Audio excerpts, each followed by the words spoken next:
Welcome to Ouch. Was that a ghost? This podcast may contain graphic material, which some listeners may find disturbing. Listener discretion is advised. Help me. Now that we covered that, here's your host, Liz.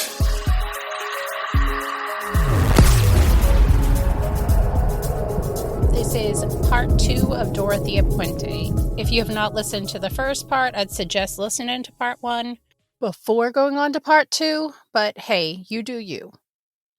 So last time we ended up with Dorothea in jail, and again, she was told she should not be working in any type of caregiving capacity. Also, while she was incarcerated, she began corresponding via letters to Theodore or Everson Gilmouth. He was 77 years old and from Oregon. By September 1985, Dorothea was released, and Everson Gilmouth picked Dorothea up, and the two drove to Dorothea's house, where they would both be staying, at 1426 F Street. This was a building some of Dorothea's friends owned that she would be renting rooms out of, because why not? No one was checking. And soon after they got together, Dorothea's new beau, Everson Gilmouth, started distancing himself from his family, so much so that his family got nervous. And they reached out to law enforcement to do a well-being check. When he found this out, he got very angry and told them do not contact him again. He was pissed. But his family continued getting updates on Everson because Dorothea kept writing the family letters. Dorothea would go on to tell her own sister how she was going to marry Everson. Everything seemed to be going great, but it's Dorothea. So, around this time, Dorothea hired a handyman to do a few odd and end jobs, with a strong emphasis on the odd. She asked him to build her a 6-foot-long, 30 inches wide, and 30 inches deep box with a lid. And this was in exchange for what would later be found out to be Everson's truck, which she sold to him for only $800, which was a steal. So he was like, cool, sure, yeah. He made the box, and then when he came back, he found the box was nailed shut and weighed a few hundred pounds. And Puente was like, hey, could you help me move this to my storage? He was like, sure. So they loaded the box up onto the truck, and they drove off to bring the box to the storage unit.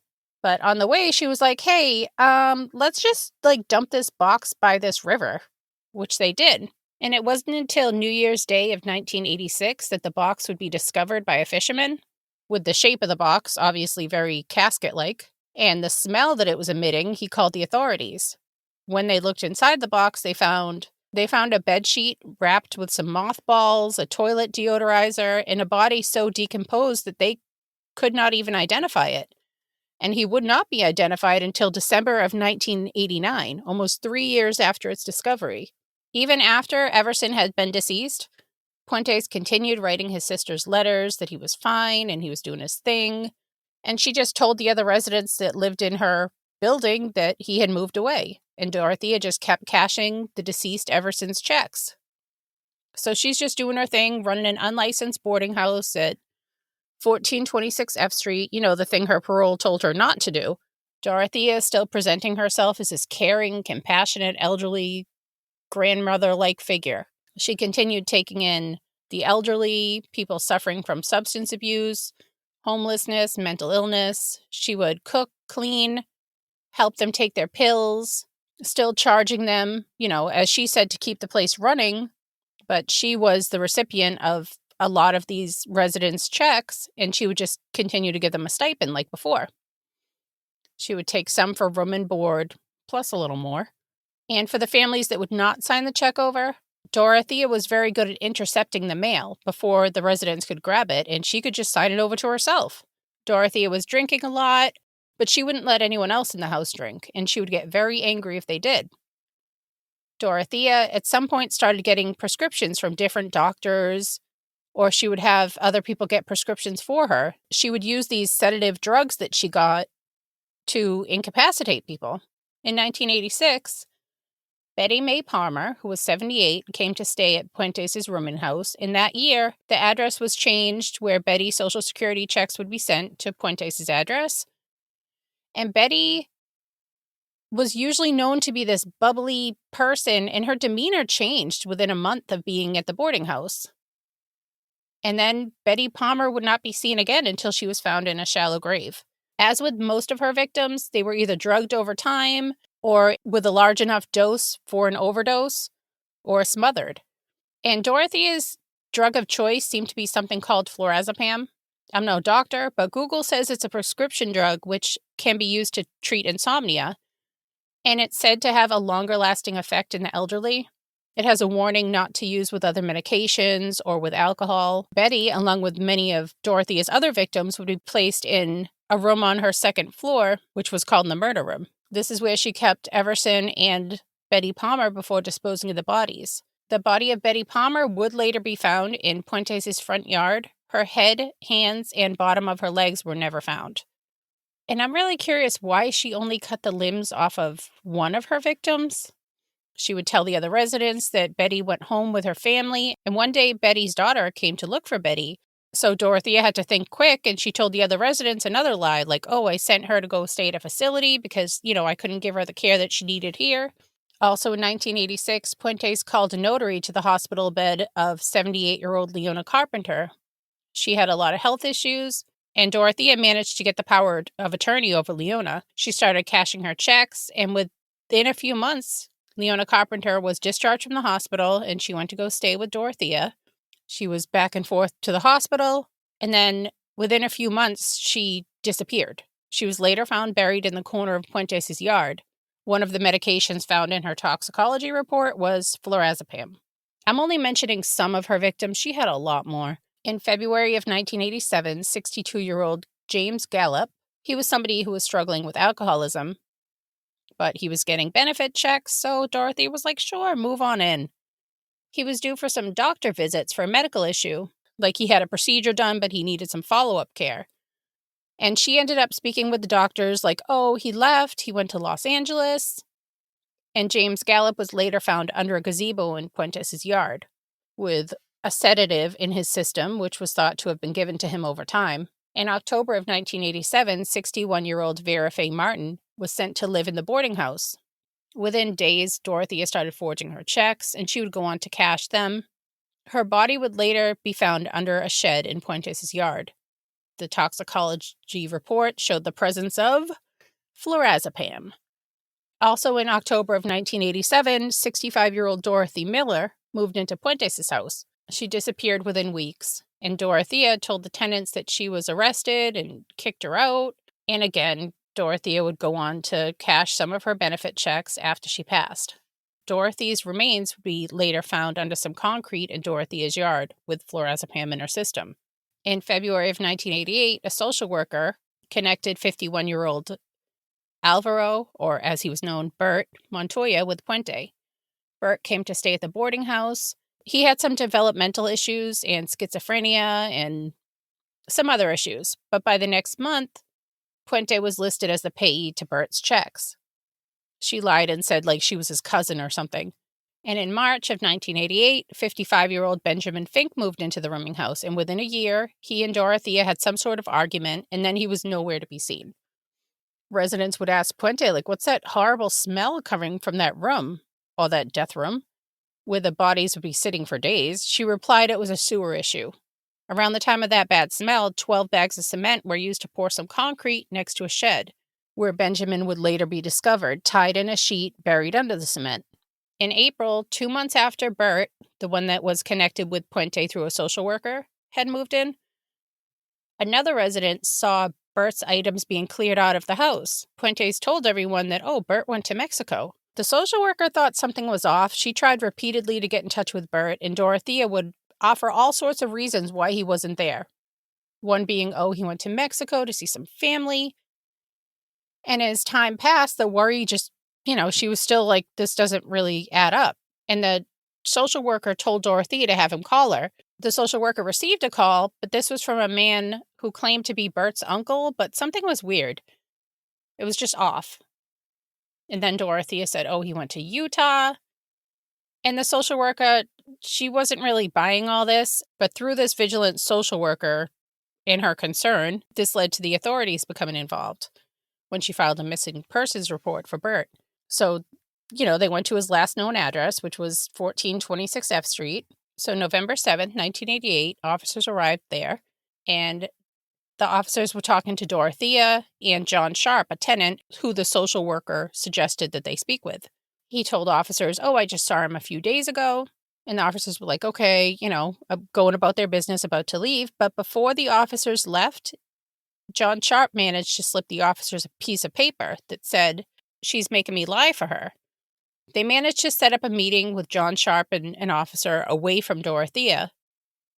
And, having that freedom to talk alone, he told officers how Dorothea had told everyone they had to tell this story or else.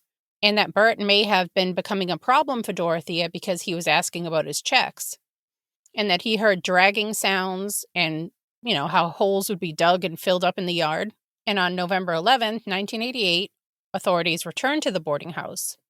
They looked around, they asked if they could dig in the backyard, and after getting Dorothea's permission, they started looking around the backyard, looking for areas that had been recently disturbed, and they started digging. One officer hit what he thought was a root. He tried to get through it with a shovel, using the point of it, just slamming the tip down. And when that didn't work, he just grabbed it and pulled it. And what came out was not a root, but what appeared to be a human leg bone. So when they saw this bone, it was way too decomposed to have been Bert's. It was like basically bone, like no skin left. And I mean, when they went to the house, they didn't even know that there was anybody else missing besides Bert. So they just kept digging. They ended up digging up basically the whole yard.